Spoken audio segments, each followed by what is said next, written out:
Aphoristique appendage tout on truc tes lignes. 1301 à 1350. 1301. Un troupeau de mensonges, aussi écrasant soit-il, finit par céder face à la vérité qui les dépasse de loin. S'il n'en était pas ainsi, nous aurions péri depuis longtemps. 1302. Il peut toujours arriver qu'une bêtise perturbe et même détruise l'organisation la plus complexe, la plus sophistiquée et la plus puissante. Un rocher suffisamment gros qui traverserait l'espace et frapperait cette planète serait un exemple d'une telle stupidité, bien qu'à l'échelle cosmique. 1303. Il n'y a pas un projet sur Terre, aussi digne d'être approuvé soit-il, qui n'est pas susceptible d'être bâclé par des mains maladroites, affaibli par la corruption, s'il est construit sur des idéaux et des attentes élevées, dégradé par la demande populaire. 1304. Le marxisme, ainsi que ce que l'on appelle aujourd'hui le marxisme culturel, se mêle à la morale d'une manière qui, tirant parti de l'humain trop humain aux 4 points cardinaux, c'est-à-dire des divers désirs et aspirations, tels que le désir de pouvoir, de vengeance, de sécurité, de simplicité, de nouveauté, de justice, de plus grand bien, etc., en fait à la fois la pseudo-science antiscientifique et la pseudo-religion antireligieuse par excellence. 1305. Moins éblouis par nos propres réalisations technologiques, nous nous rendrions compte que la nature elle-même est une technologie avancée, voire hyper avancée du début à la fin. 1306. Celui qui pense pouvoir gagner son argumentation par l'insulte croit davantage au pouvoir de la seconde qu'à celui de la première.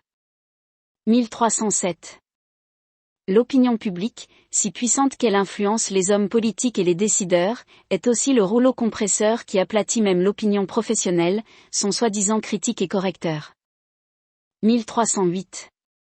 Chaque fois que nous nous endormons la nuit et que nous rêvons, il se produit une chose remarquable, mais peu remarquée, à savoir la disparition du sens et de l'importance de notre vie éveillée, du « qui », premier de ce que nous sommes, de l'étreinte enveloppante des relations logiques et des lois naturelles. Qui peut nier que tout cela est fantomatisé chaque nuit, qui plus est, presque avec volupté et sans regret? 1309. Lorsque l'on s'interroge sur la véracité des politiciens et des experts politiques dans les grands médias, il serait judicieux d'inclure 2 facteurs importants qui pourraient bien avoir une incidence sur la question, le pouvoir et le profit. 1310. S'il y a une vertu dans le vice, c'est que ce dernier attire plus rapidement l'attention que le premier, en particulier les vices qui, comme l'hypocrisie, ont l'art de se faire passer pour des vertus. 1311.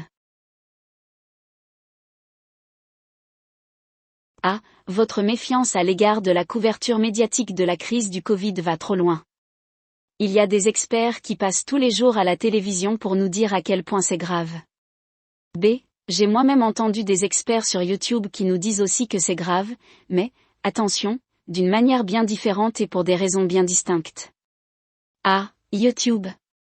Pourquoi ce qu'on y entend serait-il plus véridique que ce qu'on entend à la télévision? B. C'est une bonne question, je m'explique. J'entends des experts sur YouTube qui s'élèvent contre les restrictions actuelles qui, selon eux, font et feront pour longtemps encore, pourrais-je ajouter, beaucoup plus de mal que de bien. Ils n'ont rien à gagner en s'exprimant de la sorte et, en fait, ils ont souvent beaucoup à perdre. A. Pensez-vous que les experts qui passent à la télévision et qui sont majoritaires sont tous des menteurs? C'est ridicule. B. Je ne sais pas et je ne pense pas que vous le sachiez s'ils sont majoritaires. Il se peut qu'on ait l'impression que c'est le cas. Mais même s'il est vrai qu'ils sont majoritaires, ce qui est censé compter en science, ce sont les arguments et les preuves. Pourquoi ne voyons-nous pas ces arguments et ces preuves à la télévision de la part de l'autre camp, afin que les 2 points de vue soient présentés? Ah, j'ai entendu quelques arguments de votre côté, mais bon, pas trop. Il est tellement évident que nous avons cette menace que nous n'avons pas besoin de les entendre. Mon Dieu, au cas où vous ne le sauriez pas, près d'1 million de personnes en sont mortes. B. Près d'1 million de personnes meurent chaque semaine sur cette planète, avec ou sans Covid. Et les personnes dont je parle appartiennent à toutes les tranches d'âge, ce qui n'est certainement pas le cas avec cette pandémie. Ah, il est inutile de discuter avec vous. Vous avez votre opinion, j'ai la mienne. Je crois ce que j'entends dans les médias grand public parce que tout le monde ne peut pas mentir à ce sujet. B. Je ne prétendrai jamais que tout le monde ment à ce sujet, mais les médias ont le pouvoir de faire entendre certaines voix et d'en exclure d'autres. La question est tellement importante et a des conséquences tellement graves de tant de manières différentes et pour tant de personnes différentes que cette négligence de la part des médias est, à mon avis, une aberration. 1312. Aphorisme Covid-19, peur du virus. Peur de la désapprobation sociale. Peur des amendes. Mon Dieu, quel triple coup de massue les politiciens ont maintenant dans leur arsenal. 1313. Ah, je ne voudrais pas avoir sur la conscience qu'en rendant ma vie plus sûre d'une manière ou d'une autre, je sacrifie la vie de personnes beaucoup plus jeunes de quelque façon ou sous quelque forme que ce soit. Oh, voyons. La plupart des gens ne voient pas les choses de cette façon. Il s'agit plutôt d'un effort commun pour rendre le monde plus sûr pour nous tous. Ah, la grande majorité des gouvernements, y compris les institutions connexes, sont dirigés par des technocrates qui, malheureusement, sont considérés par un nombre non négligeable de personnes comme des dieux, si ce n'est pas dans le meilleur des cas, mais dans le pire, ce qui est exactement le pire moment, le très mauvais moment. De les considérer comme des dieux. Ils veulent le meilleur pour nous, j'en suis sûr. Si vous dites autre chose, je vous traiterai de conspirationniste. Ah, ils veulent le meilleur pour nous tous et ils veulent le meilleur pour eux-mêmes. Dans des périodes sans précédent, le premier peut être une tentative maladroite d'ingénierie sociale et le second une prise de pouvoir sûre, sinon plus grande. Je le sais. Tu es un théoricien de la conspiration. Ah, et toi, mon ami, tu es un imbécile pour ne pas avoir reconnu que le danger de l'époque peut se présenter de plusieurs façons. 1314. L'histoire nous enseigne que la stupidité de masse, tant politique que populaire, aggrave une situation déjà mauvaise au point que le seul remède est la catastrophe. 1315. Est-il possible pour un érudit de faire preuve d'une grande profondeur intellectuelle et d'une grande perspicacité dans un domaine et d'être totalement superficiel et ignorant dans un autre? Il suffit de faire de lui un personnage public dont on attend qu'il s'exprime sur toute une série de questions. 1316. Ceux qui rendent hommage aux morts sont souvent ceux qui souhaitent seulement conserver le respect des vivants. 1317. La vérité est très appréciée, mais, lorsqu'il s'agit de la dire, elle est aussi volatile qu'elle est politique, ce qui est le cas au moins une partie du temps, et aussi malléable que sociable, ce qui est le cas la plupart du temps. 1318. Maintenant que la science se mêle de plus en plus de politique, elle commet son erreur la plus grave, se croire exempte d'erreur. 1319. Aphorisme Covid-19, de nos jours, on peut observer deux obsessions modernes à presque tous les coins de rue, des gens qui portent des masques et jouent avec des téléphones portables, et ce en même temps. 1320. Dans l'ensemble, c'était une bonne personne, mais l'un de ses défauts était d'essayer de moraliser pour sortir de la médiocrité plutôt que de l'accompagner, et donc de se rendre plus attrayante, par la modestie. 1321. À mi-chemin entre l'argument et l'art, l'aphorisme est moins enclin à essayer de gagner sur ou contre l'autre, bien que cela puisse se cacher à l'arrière-plan. De manière concomitante ou compensatoire, il peut tenter de gagner contre lui-même. 1322. L'amour et la haine sont deux émotions fortes qui ont plus en commun entre elles qu'avec l'intérêt ou l'indifférence.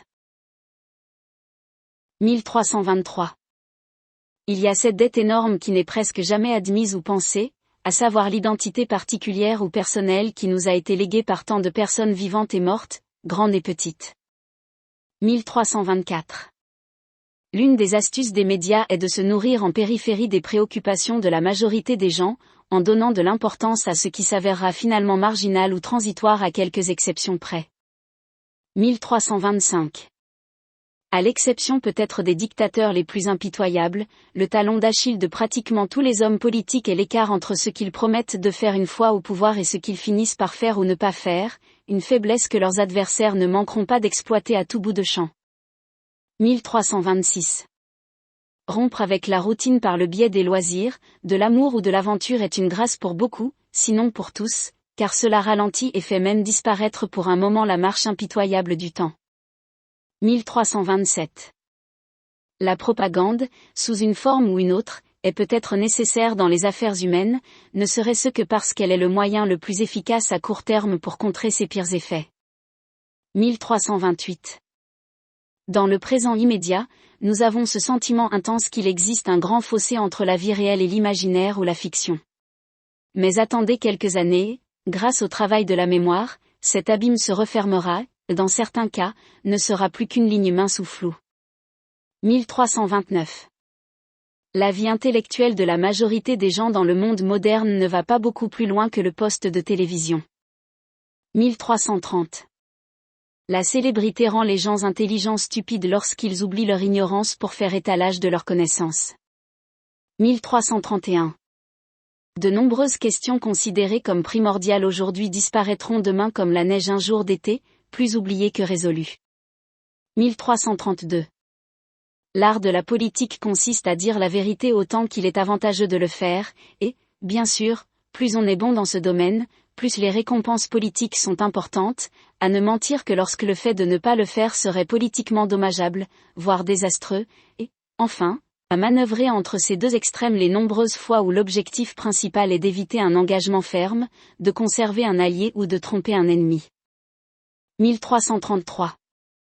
La monnaie fiduciaire du monde moral, ce sont ces mots qui gardent leur valeur pendant un certain temps, même après avoir abandonné l'étalon hors de la conduite humaine et honorable. 1334. Il est possible que, pour une nation, un gouvernement, une institution, une entreprise, un groupe de personnes, un individu, une certaine méthode d'opération ou un certain mode de fonctionnement soit si rentable que, bien qu'il présente tous les signes d'un effondrement final aux conséquences désastreuses, on s'y accroche avec autant d'énergie désespérée et d'espoir qu'un homme qui se noie en pleine mer et qui voit son salut dans un bout de bois. 1335. Critiquer quelqu'un ou quelque chose sans comprendre ou même essayer de comprendre est, pour le dire en anglais, a common a dirt. 1336. Lorsqu'un grand pouvoir est en action et que d'énormes sommes d'argent sont en jeu, le mal dispose d'un jardin où il peut produire sa plante la plus vénéneuse. Le fruit tentant et sucré de cette monstruosité, du moins pour un bon nombre de personnes, et, comme il leur tend subtilement son piège, est d'entendre dire par des sources supposées fiables et faisant autorité que tous ceux qui sont prêts à entretenir ce jardin et à le voir prospérer sont bons et que tous ceux qui ne le font pas, tous ceux qui peuvent même lui nuire d'une manière ou d'une autre par leurs paroles et leurs actions contraires, leurs critiques et leur manque de coopération. En d'autres termes, sont méchants. 1337. Nous avons comme langue un vaste livre de mots et d'expressions dans notre tête, que nous dévalorisons de manière injustifiée chaque fois que nous pensons avoir une mauvaise mémoire. 1338. Lorsqu'un politicien ment, mais sourit, le citoyen moyen voit le sourire, mais pas le mensonge.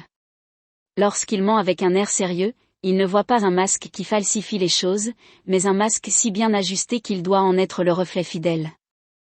1339. Si l'on a des doutes sur le fait que, malgré leurs plans grandioses pour sauver la planète, les hommes politiques n'ont pas vraiment placé cette question en tête de leurs priorités, il faut se demander pourquoi, après plus de 70 ans, elle est toujours dotée d'armes nucléaires. 1340. La politique devient une tragédie, sans parler de la cruauté, de l'injustice et de l'inhumanité, lorsque la pensée devient écraser ou être écrasée. 1341. La politique est une épée à double tranchant qui oscille facilement entre la bienfaisance et la barbarie. 1342. Si la majorité des gens ne ressentaient pas si peu de drames dans leur vie, les médias feraient bientôt faillite. 1343. Dieu merci pour chaque nouvelle génération qui, même si elle peut être facilement endoctrinée, tend encore à placer l'expérience personnelle, qui n'est certainement pas une réponse à toutes les choses, mais certainement un antidote à certaines, au-dessus de tout le reste. 1343. Les médias ne disent plus la vérité au pouvoir, mais seulement la vérité que le pouvoir souhaite voir dire. Telle est en tout cas la tendance, et, pour le maintien d'une société libre, elle n'est pas de bon augure. 1344. Lorsqu'il s'agit de prendre soin de soi et de gérer sa vie au jour le jour, il existe un domaine d'expertise qui, que cette vie soit considérée comme ruinée, riche ou ordinaire, est à la fois commun et unique, commun en tant que développement pour tous et unique en tant que développement pour une seule personne. 1345. Aphorisme Covid-19, voici ce que je pense, Tout a commencé par des erreurs politiques et médicales qui sont rapidement devenues incontrôlables et ont pris une telle ampleur et une telle complexité que les dirigeants ne peuvent plus changer de direction sans nuire à leur vie personnelle, professionnelle ou politique. En d'autres termes, ils n'ont d'autre choix que de redoubler d'efforts, d'instaurer une culture de l'inquiétude et de la préoccupation, sans parler de la peur, d'élargir les paramètres de la responsabilité sociale, enfin, de faire tout ce qui est en leur pouvoir pour discréditer ceux qui ne sont pas disposés à coopérer. 1346. Aphorisme Covid-19, le véritable virus qui affecte la société aujourd'hui est la peur qui entoure la pandémie et qui opère à plusieurs niveaux, traversant la société de haut en bas. 1347. Aphorisme Covid-19, se pourrait-il que, dans de nombreuses années, les hommes politiques d'aujourd'hui, dans leur traitement des problèmes liés au coronavirus, soient comparés aux pompiers qui, après avoir déclenché un incendie, revient sur les lieux plus tard pour s'attribuer le mérite de l'avoir éteint? 1348. Aphorisme Covid-19, l'immense mal que les médias font aujourd'hui peut être résumé par deux principes. Le premier est qu'un peu de connaissance est une chose dangereuse et le second que le premier ne s'applique pas seulement à de nombreux sujets différents, mais aussi à des centaines de millions, voire des milliards de personnes. 1349. La désinformation au niveau populaire ou ailleurs est une mauvaise chose, mais les déclarations trompeuses ou mensongères de ceux qui détiennent l'autorité peuvent être 10, 100, 1000, voire 1 million de fois pire. 1350. À ceux qui émaillent leurs discours de propos injurieux et de non-séquence, on pourrait répondre, et pourquoi ne pas y ajouter l'évier de la cuisine? Cela s'intégrerait parfaitement au reste de votre argumentation.